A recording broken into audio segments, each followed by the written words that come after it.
welcome back to Food Prep Guide. We are back today with another mix in a jar recipe. Today we're going to be making instant pudding mix, and if I'm the one making it, it's going to be chocolate, so we're going to be doing a chocolate version today. We'll go ahead and make the mix and then turn it into pudding so that you can see the whole process start to finish. Before we jump into that recipe and building our jar, I need your opinion real quick. So we recently announced that we're doing some more Mix in Jars series with the theme of one-pot meals. I've been trying to bring y'all full meals. We did a cheeseburger helper, we did a chicken bacon bean skillet type dish, but I have been playing around with recipes for a while now, and I find that I'm coming up with more and more mixes. I still have several one-pot meals that are full-blown, like you would serve it for supper, but I also have a whole lot of mixes. So my question for you is, do we keep it One Pot Meals cookbook, or do we make it Mix in Jars Volume 2? What do you think? So Mix in Jars, or the Volume 1 cookbook that we have already put out, if you're not familiar with it, it is mixes in jars, and then we show you how to turn that into some sort of meal. It's focused mostly on pantry staples. Think about your pancake mix or like a dry salad dressing mixes, those little packets. And then the series that we're working on now has been more full-blown meals. But like I said, I've been working on recipes and I'm coming up with all sorts of more mixes. I'm just kind of wondering if One Pot Meals fits anymore. Maybe it does. What do you think?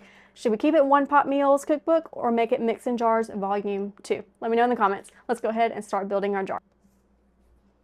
Okay, to start out our instant pudding mix, we are going to be making this in a quart jar so that we can be basically prepping several servings at once. To start, we need 1 1/4 cup of sugar.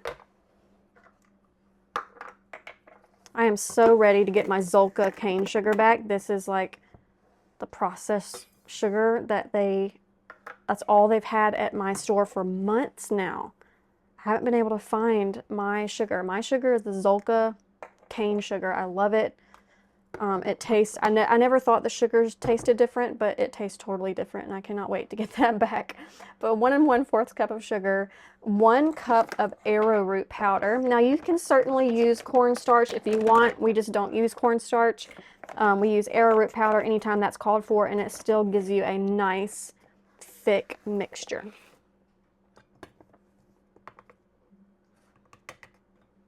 So 1 cup of arrowroot powder, and then we need 1 cup of powdered milk. I highly recommend whole powdered milk here instead of the instant non-fat kind.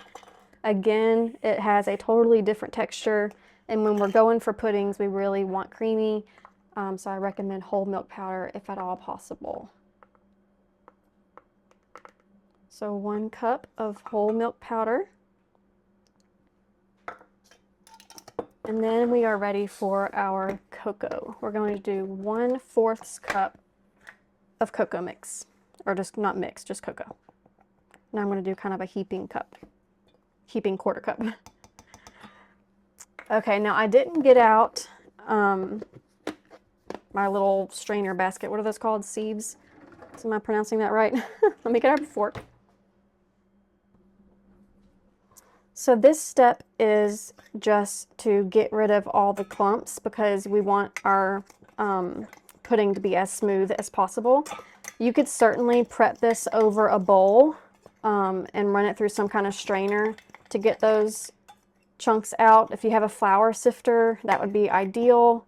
I'm going to place the lid on this and get it shaken up. But just use some sort of way to get the clumps out so that you have a nice smooth pudding at the end of it. I'm going to run my fork through there real quick. There's a big clump right there. Okay, it's looking pretty smooth. So to make instant chocolate pudding, you only need to use 1/2 cup of this mixture, which means you have, what, 8 servings in this jar? It's about 4 cups. So yeah, 8 servings of pudding in this one mix. Let's go ahead and make it. So to make the pudding, we need 1/2 cup of mix, and put that into your pot first. And then we want to slowly add the milk. That is it. It's just milk. All we have to do is add milk to this, but we want to do it slowly to avoid clumps, to again get that nice smooth texture. So I'm going to do 1 cup at a time. And I'm going to whisk it constantly as I stir it in.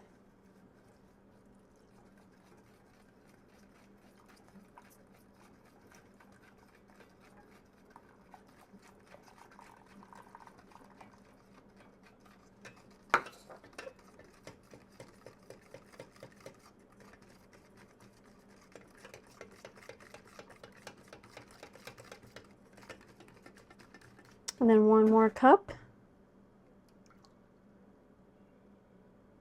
And at this point, I'm going to go ahead and turn my heat up to high because we need to bring it to a pretty hard boil. But we're going to be stirring it the whole time that it's coming up, or the whole time that it's boiling, so that it doesn't stick to the bottom.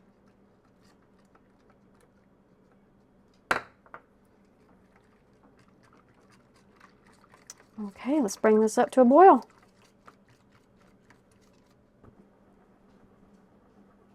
Okay, once it's boiling, we're going to stir it constantly for 1 minute. Set a timer, and this is just as if we were doing like a jam or a jelly. That stage where you want to stir it at a hard boil for 1 minute straight. And it's already starting to thicken up big time. That's what that arrowroot powder does. Does a really good job of thickening things up. But it also means it burns very easily. So definitely stand here and stir the whole 1 minute.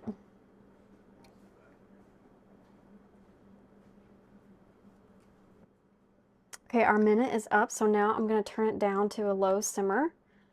And you want to continue stirring it, and this can go anywhere from 5 to 10 minutes. Now, I personally think that arrowroot powder thickens a lot faster than cornstarch.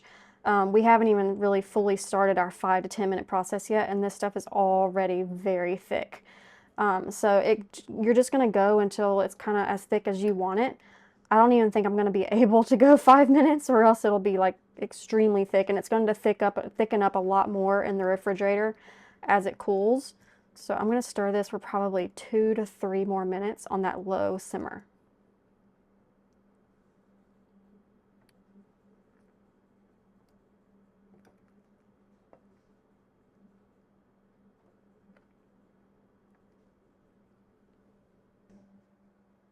Okay, I ended up cooking it for about 3 minutes before I felt like I couldn't cook it any further without it getting a little too overdone or risk burning the bottom. But you can go anywhere from 3 all the way up to 10 minutes, especially if you use cornstarch, probably take a little bit longer. But at this point, we're just going to put this in the refrigerator and let it cool completely until it's nice and thick like we want it. Okay, I'm going to give this a good stir. It's actually only been about 2 hours, but I want to be able to show you the whole process in one video, so I'm going to go ahead. I would usually let this sit overnight, but you can see it's pretty thick already. But it's going to taste even better when it's really, really nicely chilled. I think next time I make my big bulk mix, I'm going to increase the cocoa powder.